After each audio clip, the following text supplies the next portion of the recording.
Hey, my name is Michael with Central Alps, and today we're going to be doing a wheel matchup video with a set of 18x9 Moto Metal 962 wheels with a 0 offset and some 33 1250 R18 Fury Country Hunter RT tires in a 12 ply.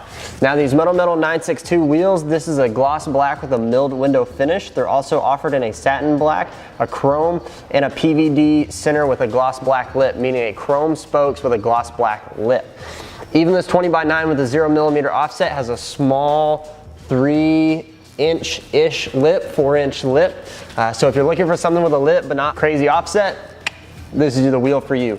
Also, it's a very popular wheel. Looks great on anything. If you're having a hard time finding a wheel, you just found your wheel. These 33-inch RT Furies, they are some of my favorite tires because of the price point and their ride quality. It is an RT tire, so it's got the tread pattern of an all-terrain, but the depth of a mud terrain. They handle great, they're quiet, and the price that they come at, and the fact that they're a 12 ply, you can haul whatever you want. I absolutely love it. So if you have any questions, please feel free to leave us a comment, shoot us an email, or give us a call or text at 833-268-2577. Also, if you want any parts, go to our website. We sell some pretty cool parts and would love to ship them to you. Again, my name is Michael with Central Alps, and thanks for watching.